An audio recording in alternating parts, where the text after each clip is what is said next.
This is Conservative to America. I'm your host, Holcomb, bringing you news commentary from the best perspective, the conservative This is perspective. Conservative.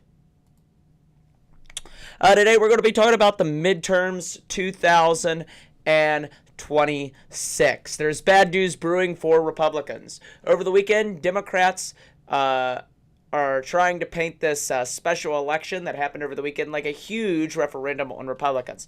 But when you dive deeper into the district and into the districts and you learn more about them, you understand that maybe it's a little overhyped. You learn that the congressional district, that it's a Democrat stronghold.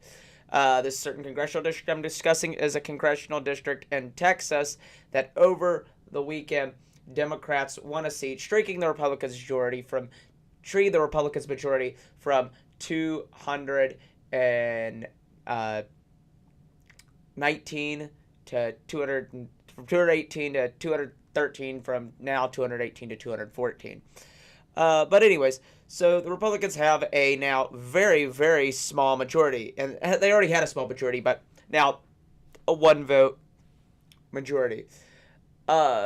Democrat candidate Kamala Harris won the district in Texas over Republican Donald Trump by 69 to 29 percentage points in the 2024 presidential election. However, there was another race in Texas. It was a small state Senate election, but it probably was bigger news than the congressional race. It very well may have provided great insight into the 2026 midterms. In a race for the Texas State Senate on Saturday, Democrat Taylor Ramett won a special election, flipping a district that Trump had won by 17 percentage points in 2024. Now, there are two excuses that Republicans are making. One is this one, of course, voters, and this one's true. Of course, voters don't typically turn out to vote in high numbers during special elections, but I would make the argument a 17-point switch. That's at least a sign of some voter frustration. And then also they make the argument, well, there was an ice storm because it was in Dallas, Fort Worth. So, well, there was an ice storm. I'm like, no, that also wouldn't really do very much. If you run on that, well, you're not going. If you think that that's the only reason why Republicans had a 17-point switch in that district, that's the only reason they lost. Well, was an ice storm. Well, then Republicans are going to have a rude awakening in 2026 in the midterms. But I do believe that those are good excuses. I don't believe it would have been 17 points if it hadn't been for the ice storm, if it had been a regular election. I believe that maybe a Republican may have even won the district. But we'll see that because this race will also be up again in November of this year. But it sends a sign of warning to Republicans. The Democratic Party says this is a quote, the victory is another sign that Democrats have the momentum heading into November. The Democratic National Committee said this in a statement. Now, this is what I would say. Voters right now, they do not like the state of the economy. They feel the price of living is up, and that sets up for a bad election cycle. Voters will always vote their pocketbooks. I say that all the time on this show, and I'll say it again. Voters will always vote their pocketbooks. Well, according to a poll conducted in January by the Wall Street Journal, I have it up over here. It's on my screen. Look at that poll right now. It shows that there's only one area. This was January the 8th through the 13th that they conducted this poll. It shows that only one area did voters favor Trump. This isn't on Republicans. This is on Trump's approval on these issues. And what is it? Border security, they favor Trump by 6 points. Okay? Well, that's a good number. Immigration. He's unfavorable by 4 points. The economy, unfavorable by 10. Tariffs, unfavorable by 10. Foreign policy, unfavorable by 11. Looking out for the middle class, unfavorable by 12. Having the right priorities, unfavorable by 14. The Russia-Ukraine war unfavorable by 14, inflation and rising prices unfavorable by 17, and healthcare unfavorable by 21 percentage points. These are bad numbers heading into a midterm election year. CNN, they had a poll that came out that had the economy at this point in Biden's presidency, people thought about 19%. Okay, it was about negative 19 for Biden's economy. Whatever President Trump took the White House this last January, it was negative, I think. It was positive 6. They had great outlook with President Trump. And now it's at negative 20. So worse numbers than what we saw under Biden. But also, though, you could give or take 5 points on all of those polls. But that's not really the Biden thing. But that shows you, though, that not just Republicans, but voters are frustrated with Trump right now. Voters are frustrated with the president. Also, according to the article, I'll read this. The survey found a modest 4-point lead for Democrats when voters were asked which party they expected to back for Congress next year. That's interesting if they only find President Trump favorable in one party. On one thing. If they only find President Trump favorable in one thing, and that thing is border security, but everything else, they don't find him favorable on that. I find that interesting. But it says that the survey found a modest 4-point lead for Democrats when voters were asked which party they expect to back for Congress next year, with 47% saying they'd support a Democratic candidate and 43% a Republican. Democrats support a Democratic. Democrats often need a larger lead on that question to produce big gains in House races, due in part to the way voters are distributed across House districts. The last time Trump faced a midterm election in 2018, Democrats held leads between 6 and 10 points.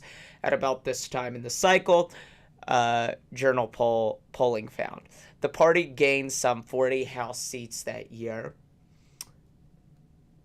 And Republicans now hold a 5-seat majority. It also reads this: the Democratic Party is contending with a badly tarnished image, making it hard for it to capitalize on any GOP weaknesses. Some 58% of voters have an unfavorable view of the party, compared with 39% who hold a favorable view.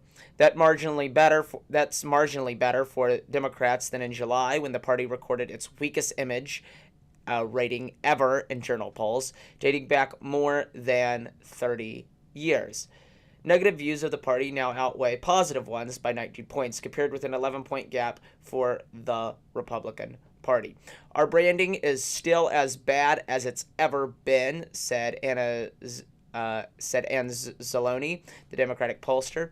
We see it in focus groups. No one can say anything positive about the Democrats. That's true. That is true. No one can say anything positive about the Democrats, and there's a good reason for that. They showed us what they could do. They were given 4 years in office, and they showed us a bunch of crap that they can put up. They're bad at their job whenever they get in Congress. That's not me, though, saying Republicans, they're not doing their job either right now, though. But anyways, or at least their job, what they are doing, is not being felt. But back to what the article says. By several measures, the poll shows that even while many voters disapprove of Trump's economic management, they don't see the Democrats as a better alternative. That's key. They do not see Democrats as a better alternative. Republicans in Congress are favored over Democrats as better able to handle the economy and inflation. But that cushion for the GOP, that's good news for Republicans, in my opinion. To have and to be able to have your president unpopular, I think today it was 40% was what CNN had a poll at, 40% approval rating, and CNN's polls are typically a little worse than what it really is. So maybe he has like 42 to 45. But CNN's polls are also saying the same thing, that voters trust Republicans over Democrats. That's interesting. That really tells you how bad the Democrat Party must be if voters trust Republicans, who they think are also doing a bad job, more than Democrats. That tells you how bad they think Democrats are at their job. But will this translate over into the midterms? Well, let's read about that GOP cushioning.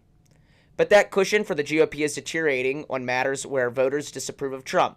The Republicans' 6-point lead, as best able to handle the economy, had been 12 points in July, and its 6-point lead on handling inflation had been 10 points in the prior survey.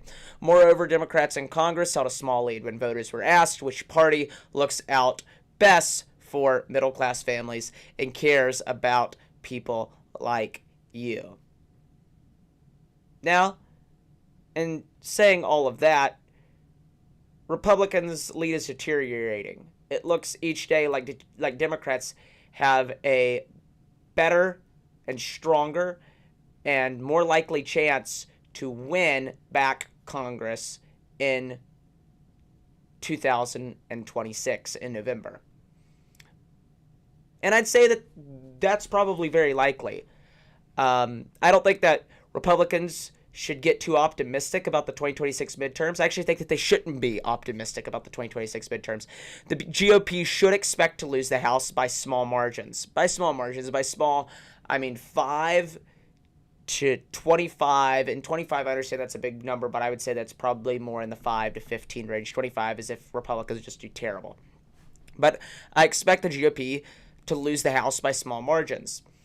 I just have to be honest. It pains me to say something like that, but it's true. I do believe that Republicans will probably lose the House this cycle. But let's look at the GOP's path to victory. There is a path to victory for Republicans. I do believe that there is a possibility where Republicans can pick up seats in the House and the Senate.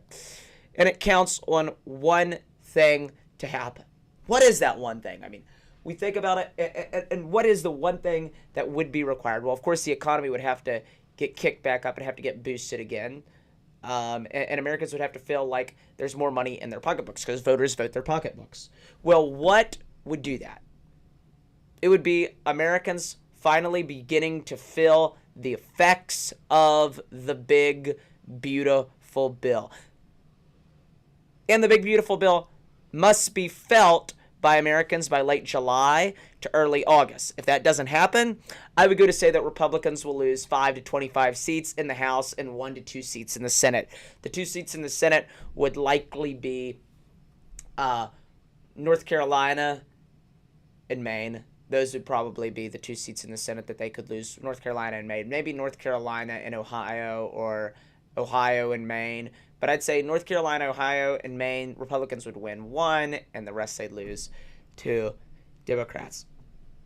But I do believe Republicans are going to keep their majority in the Senate. It's almost impossible to lose it unless literally Republicans tomorrow announce some terrible plan and it sent their approval ratings to like 30, okay? But I do believe, though, that Republicans will keep the Senate, but they'll probably lose the House. I believe that the effects of the big, beautiful bill must be felt by late July to early August. I also don't believe that it's a great political move for Republicans, and especially for Donald Trump, to run around the country touting how great the economy is. If you notice, that's what he did in Iowa. He touted how great the economy is. I thought that was just so stupid on his part. I like Donald Trump. I support what he's doing. I think that Republicans are doing a great job. He shouldn't be touting how great the economy is. He should be touting how great it's going to be if he wants to tout the economy. Whenever voters... You can't tout how great the economy is whenever voters truly don't believe the economy is great. That's the easiest thing for voters to call your bluff on. Okay, so they look in the grocery store and they call your bluff. They look at their bills and they call your bluff. So I don't think that's a great thing for Republicans to run on, making up a lie that the economy is this wonderful place right now since President Trump became president. Whenever truly, it's better, but it's not great. It's still pretty bad. But anyways, you can't. The bottom line is you cannot make stuff up. You got to deliver the goods. Actually, I think I'm going to quote out of Trump's book, The Art of the Deal. You can't con people, at least not for long. You can create excitement, you could do wonderful promotion and get all kinds of press, and you could throw in a little hyperbole. But if you don't deliver the goods, people will eventually catch on. Okay?